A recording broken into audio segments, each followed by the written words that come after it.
بسم الله الرحمن الرحيم. الحمد لله الذي أرسل رسوله بالهدى ودين الحق ليظهره على الدين كله وكفى بالله شهيدا، وأشهد أن لا إله إلا الله إيمانا به وتوحيدا، وأشهد أن محمدا عبده ورسوله صلى الله عليه وسلم تسليما مزيدا. أما بعد، فإن أصدق الكلام كلام الله، وخير الهدي هدي محمد صلى الله عليه وسلم، وشر الأمور محدثاتها، وكل محدثة بدعة، وكل بدعة ضلالة، وكل ضلالة في النار. برادرانم و خواهران موحدم، بإذن الله سبحانه و تعالی امروز بنده کوشش میکنم که سلسله ردها را به طاغوت مرزا شروع بکنم، اما این ردی بنده و این جواب بنده به سخنهای نه فقط یک طاغوت حاجی مرزاست، بلکه به دیگر همه علماء سو، این علمایی که به نام عالم هستند و در دروازه های جهنم نشسته مردم را به سوی جهنم به گمراهی و به شرک خرافات میبرند، به همه این هاست. امروز من میخواهم به شما رسانم، ای مسلمان های تاجیک، ای مردم، امروز زمان ترقی کرده. همه شما می توانید که کافت و کاف بکنید و در جای نشست خود حقیقت را از دروغ و از باطل جدا بکنید. امروز شما می توانید که توحید را از کفر جدا بکنید، اسلام را از کفر جدا بکنید و توحید و شرک را از همدیگر جدا بکنید. اهل حق و اهل باطل را بشناسید. الله سبحانه و تعالی برای همین به شما عقل را داده است، پس عقلهای خود را استفاده ببرید. سخنهای ما را خوب به دقت گوش بکنید. چی میگوییم، از کجا میگوییم، چرا میگوییم، مقصد ما چیست و بالاخره به شما چی میخواهیم. برادرم و خواهر مسلمانم، اولین سؤالی که امروز به ذهن هر یک شما می آید،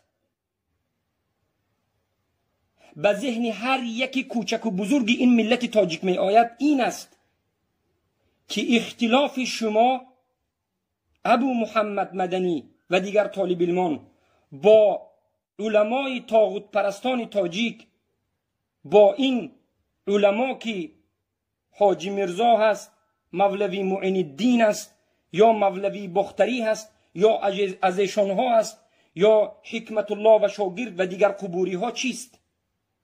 چرا شما بین هم دیگر اختلاف دارید؟ برادرم و خواهر مسلمانم،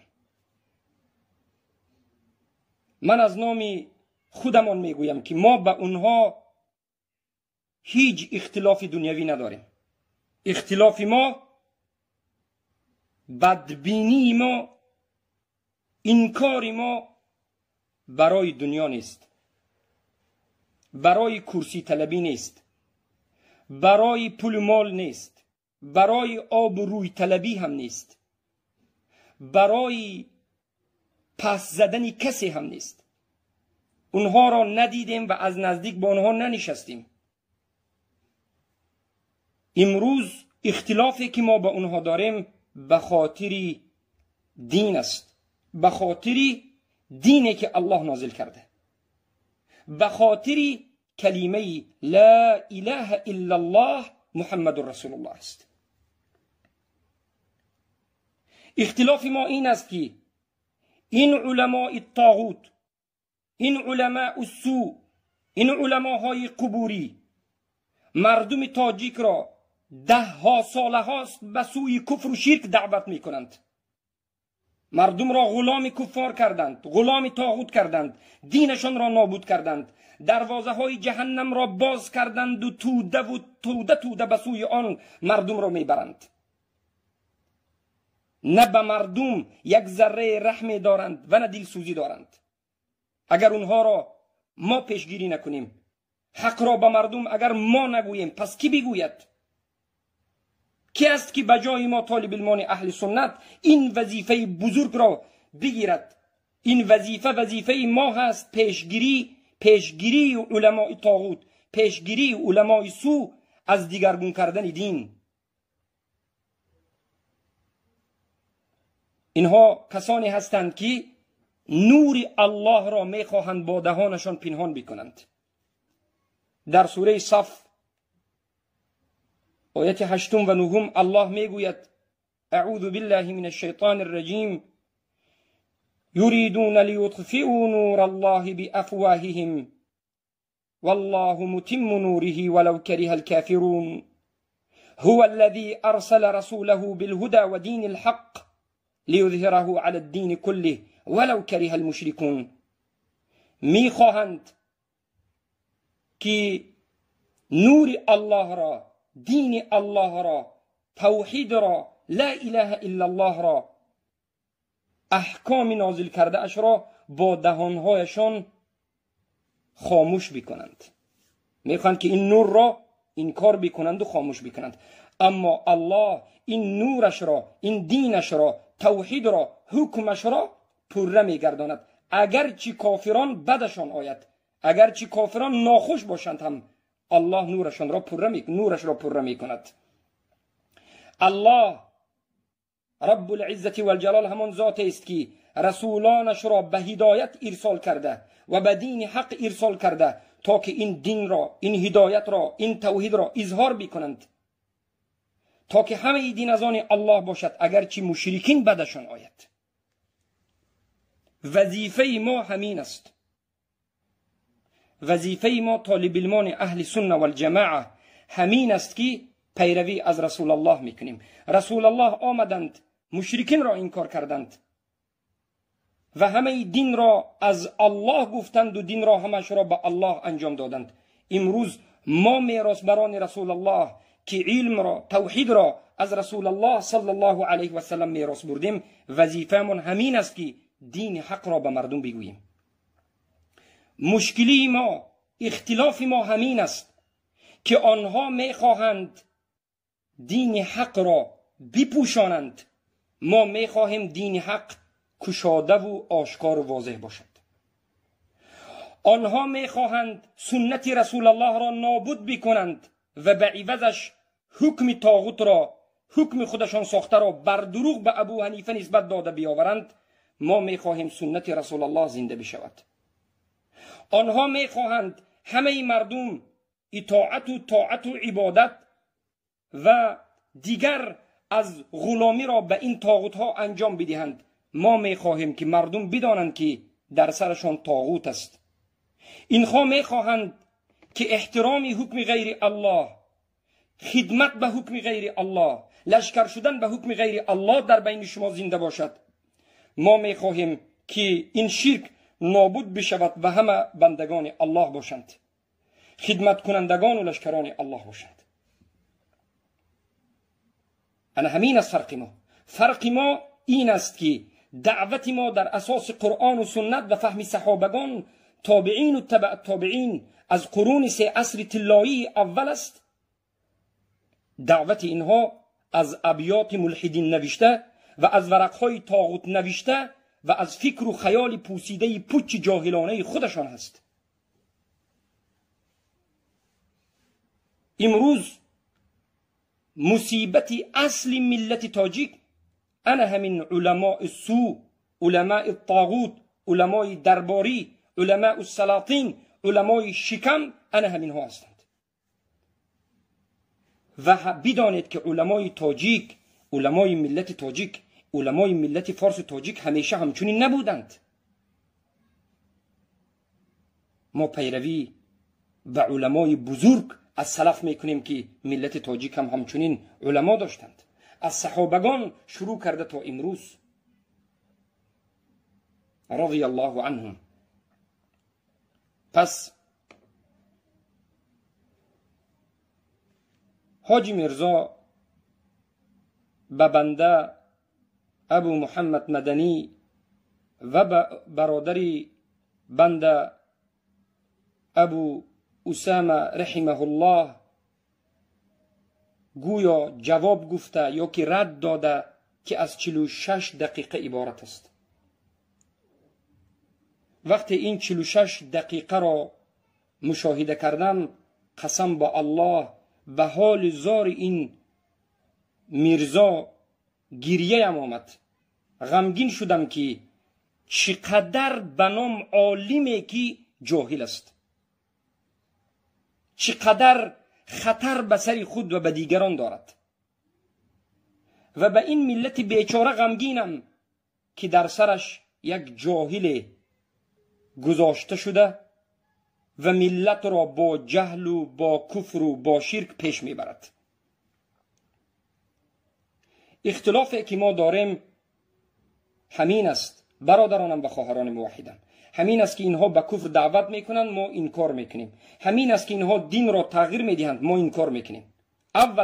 اولین کفر این طاغوت پرستان از این مرزا و دیگرش همین است که دعوا میکند که من مدتی 20 سال و 30 سال در راه دعوت هستم، اما در این مدت 20 سال و 30 سال درباره توحید سخن نکرده، فقط به شرک اطاعت، شرک طاغوت پرستی دعوت میکند. میگوید جناب عالی ما مسلمان است، اطاعتش بکنید، پیرویش بکنید. یکم کفرش. رئیس جمهور گویم 2 کرات حاجی است. الحمدلله این خوب از این برای ما خیلی یک سربلندی است. ما همیشه در حق ایشان دعاگو هستیم. دومین کفرش میگوید شما روید منیسه و در این سترکتورهای طاغوت کار بکنید. اول انسان باید علم دنیا را پخته بگیرد، بعداً البته چی در برابر این با علم اسلام چنگ بزند. من دوست می‌دارم که فرزندان مسلمان همه ما و شما دکتر باشند، انجینیر باشند، کارگر مثال سوت و پرکرار و میلیسه و KGB و دیگر اداره هایی که هست، در همه اونها فرزند مسلمان کار کند، مسلمان باشد. این برای ما و شما شرف است. سوم کفرش در همین سخنی که در آخر زده میگوید که همون انسان هایی که امروز در این اداره های بگویم طاغوتی کار میکنند، نمازخوان و دعاخوان بهتر از شما هستند. ای طالب علم ها میگه، یعنی مشرکین را بهتر از مسلمین میداند. و این چهارم کفرش. پنجم کفرش این است که حالا کفر به طاغوت ندارد، دفاع از خود طاغوتی که رئیسش است و از طاغوت حکمی بغیر ما انزل الله میکند. این حالا نفهمیده که حکمی که به حکم غیر الله باشد، این حکم طاغوت است و این را الله گفته است. الله در قرآن میگوید یریدون ان یتحکموا الی الطاغوت، میخواهند که اراده بکنند این مشرکین، میخواهند مراجعت بکنند این مشرکین به محکمه های طاغوتی. علما میگویند هر حکمی که غیر حکم الله باشد، این حکم طاغوت است. اما این میرزا و دیگر از همکسبان طاغوتش میگوید که لشکران این طاغوت باشد، دفاع کنندگان. این مگر کفر نیست؟ هر یک نفری ما باید که برای حفظ حمایه این وطن و ملک خودمان برادر عزیز 3 جانه، اگر 1000 جان که در کار شید برادر عزیز، ما باید که دادنمون در کاره. این پنجمین کفرش. ششمین کفرش میگوید که الله در به زمین و مخلوقاتش به مانندی شیر و روغن آمیخته شده است. چگونه که شیر و روغن به همدیگر آمیخته هستند، الله به همین زمین و بندگان و یا که به همه مخلوقاتش آمیخته شده است. یعنی در بالا بودن الله را، در بالای عرش بودن الله، در بالای آسمان ها بودن الله را گشته و برگشته در مدت 20 سال و 30 سال باز این گمراه انکار میکند. این کفر صریح است. در یک ظرف اگر شیر باشد، شما به من خبر دهید که آیا در ترکیب شیر روغن هست؟ گفتم بله روغن هست. این مسکه‌ای که ما و شما میگوییم. گفت آیا در کدام نقطه همین ظرف همان روغن وجود دارد؟ گفتن در تمام جزئیات این شیر روغن وجود دارد، یعنی در تمام ترکیب این شیر روغن هست. گفتند حضرت امام گفتند مادامی که یک روغن در تمام جزئیات شیر که وجود داشته باشد، پس این خدایی که خالق این شیر است و خالق این دنیاست، پس وی در همه جا وجود داشتنش ممکن است. گفت ای صاحب این مسئله راهنما، میدان به یقین که لامکان است خدا. خواهی که تو را کشف شود این معنا، جان در بدنت ببین کجا دارد جا. برای آنی که لامکانی خدا، برای خدا یک مکانی خاصه نبودن برای تو اثبات شود، فقط به جان خودت نظر کن. همین جان در کجای بدن هست؟ در همه جای بدن هست. خدا هم در همه گوشه چی هست؟ وجود دارد. هفتمین کفرش این است، میگوید اگر درس ابو محمد مدنی باشد و یک فیلم هندی باشد، فیلم هندی را دیدن بهتر است. اگر یک کس مرا سوال کرد که مثال همین نفرهای مثل همین ابو محمد، ابو اسامه یا امثال همین کدامش باشد، اگر برنامه همین رفته است یا نوار همین را تماشا کردن یا یک کینوی ایندیسکی را تماشا کردن، کدامش خوبه؟ برادرای عزیز، اگر چنده در همون کینوی ایندیسکی یک زلال باشد، در برنامه یا را تماشا کردن دو زلاله. در ایندیسکی تماشا کردن، کینوی ایندیسکی یک زلال همیه که دروغی بسیار داره، وقت ضایع می شود.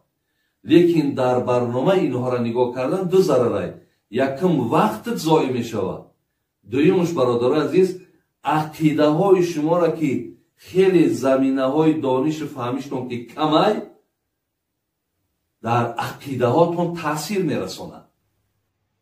ما به شما میگوییم ای مردم تاجیک، خردمندان، یک مراتبه درس بنده را ببینید که آیا یگان سخنی را بیرون از قرآن و سنت گفته‌اند؟ آیا یگان سخنی را از خود گفته‌اند؟ درس های بنده در اساس قرآن و سنت با فهم سلف صالح است.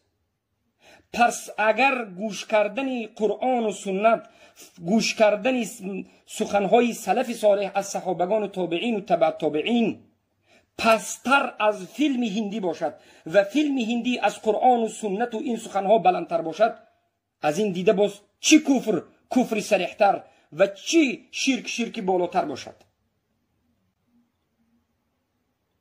اعوذ بالله. هفتمین کفرش این است که اینها تا به امروز هیچ مراتبه مشرکین را مشرک نگفتند، تا به امروز هیچ مراتبه مشرکین را انکار نکردند. مذهب ما و شما که اهل سنت و الجماعه هست، از شیعه مذهب به چی فرق میکنه؟ هر کسی که جانب قبله نماز میخواند، خدا یک و یگانه را میشناسد، پیغمبری او را بر حق میداند، همه اونا برادرای ما و شماست. هر جا که یک آدم خداگو باشد، اون برادر ما و شماست. از شیعه مذهب ها در دشمنی کردن، دشمنی خدا کم است، با آنها دشمنی کنیم. میلش اگر چنده که تفاوت دارن، فرقیت دارن، نسبت صحابه پیغمبر ممکن تحقیرای دارن، لیکن برای ما و شما جدا کردن امروز اهل سنت از شیعه هیچ لازم هم نیست و در داخل این موضوع ما و شما هم کارم نکنیم. همین قدر بدانیم که اونا هم برادر ما و شماست، اونا هم غمخوار اسلام هستند، اونا هم چیکار میکنن؟ در راه اسلام خدمت کرده ایستادن. اکثر امروز تجارت ما و شما از حساب همون مردم شیعه مذهب است. اما تا به امروز صدها مراتب بر علیه اهل توحید گستاخی کردند، سخنهای دروغ گفتند، تهمت کردند و حتی برادران موحد را غیر مسلمان و کافر هم گفتند. برای چی؟ برای اینکه اینها دشمنان توحید هستند. در هر یک زمان شیطان به خودش لشکر دارد و در هر یک زمان البته که رسول الله به خودش میراث بر دارد. در این زمان میراثبران رسول الله علیه السلام ما طالب علمان اهل سنت و الجماعت هستیم و شاگردان شیطان انا همین علمای طاغوت، علماء السوء، انا من دجال ها هستند. برای اینکه اینها مردم را به سوی جهالت و شرک و کفر و فیلم های هندی میبرند و از طالب علمان اهل سنت میخواهند که دور بکنند. این همه کفر است. اما از نظر آداب و اخلاق این همه موضوعهایی که به شما ذکر کردم در حلقه های آینده علاهیده در اساس قرآن و سنت جواب داده می شود. اما به آدابی حاجی میرزا، به آداب ترین انسانی که از سبب جهل و خالی بودن مغز سرش بیرون می شود، به آداب ترین از درون اینها دیدم حاجی میرزا را. در یک سخن 46 دقیقهش اول نظر بکنید. اولا این که حاجی میرزا مردم تاجیک را گوسفند میداند. چهله که در کابینت یک لیلین رسمی لیلین بر پشتش زده، این جاهلی بود پرست در همونجا نشسته، این طاغوت پرست میگفت که من فکر میکردم که مردم تاجیک بی عقلند، اما امروز فهمیدم که مردم تاجیک همه گوسفندند. همین چیزم اثبات کرد که مردم ما در همه حالت اولی تیاری نداشتند. نه تنها برای یک شکمش، برای یک بی‌ثباتی هم میشد است که او را استفاده بردن. یک توده یک گوسفنده، یک توده گوسفندی روز یک برنامه را در رادیو آزادی دیدم یا که در فیسبوک دیدم، یک خر پیش رفته است، ای قریب 2000 گوسفند پیش خر رفته است. ای قفاش گوسفند جنای سنده است که خلاصه هاتون برارین. خیر کس بنویسه یک کامنتاری. لیکن گپ در همین که همین توده گوسفند بدن همین مردم امروز معلوم کرده که همین یک توده گوسفندن. کی به اداب است؟ ما طالب علمان اهل سنت که مردم را احترام کرده به سوی توحید دعوت میکنیم، یا کسی که مردم را گوسفند میگوید؟ به خاطر چی اینها میگن که ابو محمد مدنی را گوش نکنید، شما گوسفندان من هستید؟ به خاطر اینکه اینا در حقیقت فکر میکنند که مردم تاجیک گوسفند است. قسم به الله در حقیقت اینها فکر میکنند که همه من شما گوسفند است. اینها حالا هم فکر کرده ایستادند که این زمانی کمونیستی است. حالا هم فکر کرده ایستادند که این سالهای آخری 92 و اولی 2000 است. ای بیچاره های مشرکین بیدار شوید. این روز 2021 است. طالب علمان اهل سنت 20 سال و 30 سال تعلیم گرفتند، عالم شدند. دیگر شما حق را قبول بکنید، مشرکین توبه بکنید. شما از خواب گران بخیزید، برخیز از خواب گران. حاجی میرزای مشرک، تو فکر نکن که سال 92 است که هر چیز میخوایی همه گوش میکند، هر چیز در بالای ملت میگویی گوش میکند. الله خارت بکند، شایسته هدایت باشه، الله هدایتت بکند، وگرنه این ضرری مفسده که داری خیلی برای این ملت سنگین است و وزمین است. ملت را به 100 ساله ها به عقب میبری. پس این بی آدابترین انسان در بین مردم است که مردم را بالکل همش را گوسفند میگوید. بعد از این میگوید بی آدابیش در حق دین الله همین است که میگوید سخنهایی که طالب علمان اهل سنت یعنی ما میگوییم بجایش فیلم هندی بینید. یعنی این میخواهد که فیلم های هندی کفری شرکی بودیستی ببینند، مردم کافر باشند اما توحید گوش نکنند. عیناً سخن ابو جهل و سخن ابو لهب در زمان رسول الله صلی الله علیه وسلم که جوانها را میگفتند که گوش نکنید، اینها را گوش نکنید، شعر و قصه و افسانه، سحر و جادو، اما به نزد محمد نروید. امروز تاریخ دوباره تکرار می شود در بین ملت تاجیک که ای ملت تاجیک میگن این طاغوت ها، به نزد ابو محمد مدنی و ابو اسامه رحمه الله نروید، گمراه میشوید. شما فیلم هندی ببینید، این کفر نیست؟ این بی‌ادبی نیست؟ قرآن و سنت را انکار کردن نیست؟ لااقل بیا یک بار ببین که ما چی میگوییم. این به خاطر چیست؟ به خاطر دنیا. این دینش را به خاطر دنیای اندک فروخته و به خاطر حفظ طاغوت را حفظ میکنه تا که دنیاش حفظ بشود. این بیچاره دینش را به خاطر دنیا فروخته. اما شما این مردم تاجیکی آیا آماده هستید که دینتون را به خاطر کیف و لذت و خوب زندگی کردن حاجی مرزا یعنی بگویم بفروشید؟ ای ملت تاجیک، آیا شما آماده هستید که کافر باشید تا که این علمای شما لذت برند و شکم دم خواب و کیف و لذت بکنند؟ من باوری دارم که نه، زیرا که ملت تاجیک ملت حق خواه، حق فهم، ملت مظلوم، آن ملتی که شجاعت دارد، آن ملتی که علما دارد، آن ملتی که علمایش فقط می 4 شکمدمی طاغوت پرستی گمراهی مشرکی نیست، بلکه علمای تاجیک معروف است. از امام بخاری شروع کرده تا امروز چقدر علما دارد. آخرینش که معروف است ابو مسلم خوجندی رحمه الله که کتابهایش به زبان عربی معروف است، از دست کمونیستا رفته و توحید را نوشته و به این علمای سو آشکار و واضح رد زده و اینها را مشرکین گفته. به آدابی دیگر این انسان همین است که اینقدر به آداب است. ما یک کسی را وقتی که میگوییم که این گمراه است، طاغوت پرست است، مشرک است، کافر است، مرتد است، در اساس قرآن و سنت میگیم. این به آدابی نیست، این حکم الله است. به سوی انتخابات دعوت کردی، به سوی کفر به طاغوت، لشکری طاغوت دعوت کردی، به سوی دفاع طاغوت دعوت کردی، قبر پرستا را برادر میدانی، دشمنی به اهل توحید داری، پس از این زیاد حجت با چی میخواهی که مسلمان باشی؟ این همه حجت برای عدم ایمانی تو است. این همه حجت برای خیانتکار بودن تو است. این همه حجت برای این که ما در این دنیا و آخرت انشاءالله شهادت میدهیم که تو خیانت بر امتی اسلام کردی، به همون امتی که به تو یک چند سال باوری کردن به اونو خیانت کردی، داری به سوی کفر دعوت میکنی. بعد از این میگه اینها نخود پیش قاشق هستند، اینها بیگانگان هستند.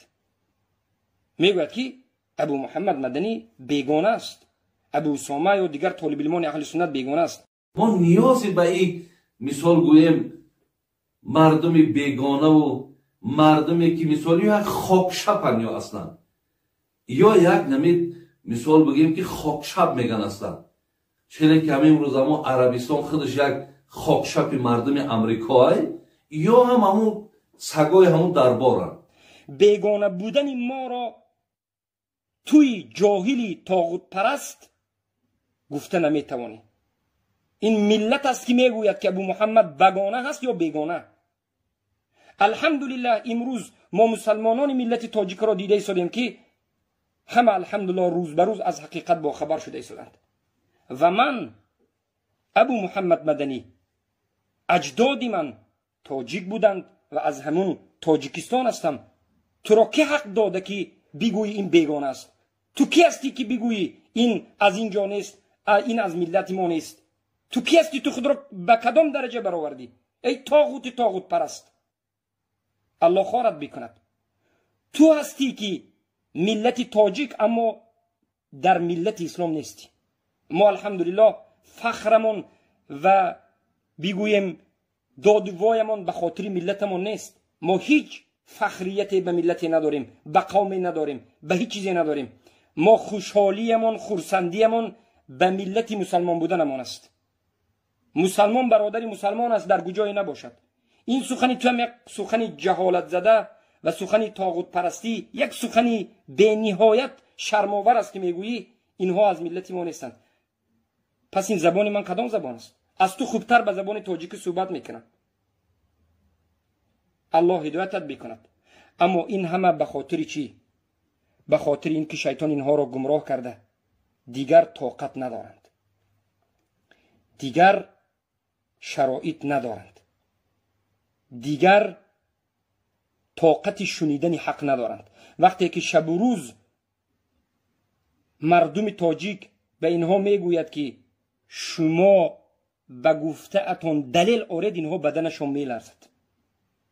بدانید والله متم نوره ولو کره الکافرون، الله نورش را، این دینش را و این توحید را پیش میبرد، آشکار میکند، اگرچه کافران و مشرکان بدشان آید، اگرچه نخواهند.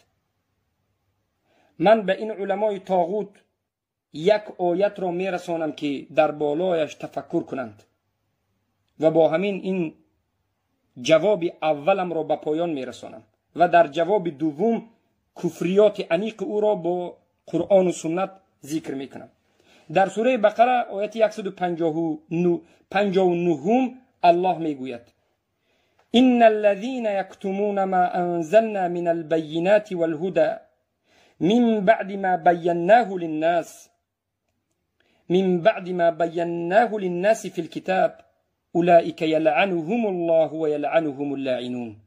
همانا آنهایی که پنهان میکنند چیزهای ما نازل کرده را که از هدایت و بینات به شما نازل کردیم، بعد از نازل شدن، بعد از اینکه در کتاب هست، همین به مردم نمیرسانند و پنهان میکنند، اینها کسانی هستند که الله اینها را لعنت کرده است و تمام لعنت کننده ها اینها را لعنت کرده است. قرطبی در تفسیرش میگوید که اللاعنون الملائکه والمؤمنون، یعنی الله، ملائکه ها، مؤمنان این پنهان کنندگان را لعنت کرده است.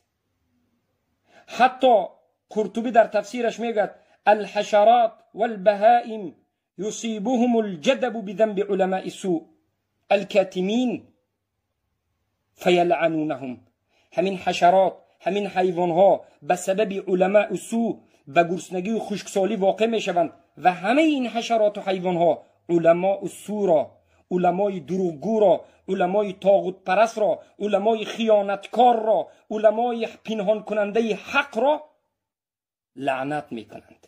چخیلی که علمای حق را همه حیوانها، حشرات، حتی ماهی ها در درون بحر در حقش دعا میکند، از الله استغفار میطلبد در حق عالم حق ربانی، اما در حق علمای سو تمام حیوانات ها، حشرات ها، مورچه ها لعنت را شب و روز اعلام میکنند. به خاطر چی؟ به خاطر اینکه گمراهی یک عالم، علمای بد شدن یکی از عالم بد شدنش، دروغ گفتنش به دین، خیانت کردنش به دین، این مردمی بسیار را، میلیون ها انسان را گمراه میکند. چخیلی که شما ای ملت تاجیک، ای مردم تاجیک، 30 سال و 20 سال انا همین انسان ها در بالای منبر بودند و شما را دعوت کردند. ما امروز میبینیم که غیر از آداب و اخلاقی که نتیجه اش به غلامی رسیده است هیچ چیزی نداره. آداب و اخلاق هم ندارن. برادرای عزیز، آخه اگر گپی اینها که همون رنگ همون ورق تشناب همون تشناب دا میره استفاده میبری، سخن یا همون قدر قیمتش همون قدره. پیروانی انمین طاغوت‌ها آداب و اخلاق ندارند. آداب و اخلاق نسبت الله، نسبت رسول، نسبت قرآن، نسبت دین ندارند. قبر را از الله پیش میگیرند. شاعر کتاب‌های این ابیات شاعر و فردوسی این کفار مشرکین نوشته را از قرآن پیش میگیرند. سخن دروغ خودشان ساخته را به ابو حنیفه نسبت داده این سخنها را از سنت رسول الله پیش میگیرند. اینها قرآن و سنت و دین را تگ پا کردند. این چگونه آداب است؟ این یگان آداب نیست. الله میگه اذیت میدهد یؤذین ابن آدم، اذیت میدهد فرزند آدم. گفتن که چگونه تو را اذیت میدهد؟ انت رب العالمین، تو رب العالمین هستی. الله گفت یسبونی، مرا دشنام میدهد. چگونه دشنام میدهد؟ وقتی که به الله کسی را شرک میدهد، شرک قرار میدهد. پس سؤال من به شما است ای مردم تاجیک، مگر همین علما قرآن نمیخوانند؟ مگر همین علما سنت ها را نمیخوانند؟ مگر همین علما در حقیقت کتاب های مذهب حنفی را ندیدند که بزرگترین مذهبی که در ضد کفر و شرک ایستاده این مذهب ابو حنیفه هم هست؟ مگر همین طاغوت پرستا سوره بقره آیت 256 را ندیدند که الله گفت فمن یکفر بالطاغوت و یؤمن بالله فقد استمسک بالعروة الوثقى، هر کسی که کفر ورزد به طاغوت و ایمان آورد به الله، انمین است که در حقیقت لا اله الا الله گفته است. اینها میدانند، اینها میخوانند، اما اینها پنهان میکنند. یا اینها به اصل دین جاهلند. دو حالت دارند. اینها یا جاهلند در باب لا اله الا الله و کافرند، به خاطر جاهلیشان مشرکند. یا اینها میدانند و پنهان میکنند و به خاطر پنهان کردن و به شرک واقع شدن باز مشرک کافرند. این دعوت همه انبیاء و رسول است. الله در قرآن گفت ولقد بعثنا فی کل امة رسولا ان اعبدوا الله واجتنبوا الطاغوت. به تحقیق همانا که به همه قوم ما رسولان را فرستادیم که رسولان دعوت میکردند که یگانه الله را عبادت کنید و از طاغوت اجتناب بکنید. طاغوت چیست؟ مگر همین حکمی که حکم غیر الله است طاغوت نیست؟ مگر همین دموکراسی طاغوت نیست؟ حاکمش طاغوت نیست؟ لشکرش طاغوت نیست؟ یا طاغوت پرستان نیستند؟ یا همین علمای سوی که امروز طرفداری از همین طاغوت ها میکنند اینها گمراه نیستند؟ پس اینها حالا جاهل به بالای قرآن هستند. اینها شعر و ابیاتی فردوسی، خسرو ناصر خسرو، این ملحدین، ابن سینا و دیگر این بگویم رافضه و قرامطه را خونده گشتند. الله هدایتشان بکند. اگر شایسته هدایت باشند، اگر شایسته هدایت نباشند الله خوار و ذلیلشان بکند. با همین این صحبت اول من در حق حاجی میرزای جاهل و دیگر همراهانش پایان شد و پایان یافت. در صحبت‌های آینده به یکی از کفر او، از این کفرهاش یک به قرآن و سنت جواب خواهیم داد و این طاغوت پرستان بدانند که یک صحبت کردند به عوضش 10 صحبت خواهیم کرد. یک صحبت کردند بدانند که در این صحبتشون اینها نکم از 10-15 کفر میگویند. به همش جواب میدیم. پس الله این قوم ما را، این ملت ما را و همه امت اسلام را به قرآن و سنت بازگردان. سبحانك اللهم بحمدك اشهد ان لا اله الا انت استغفرك واتوب اليك.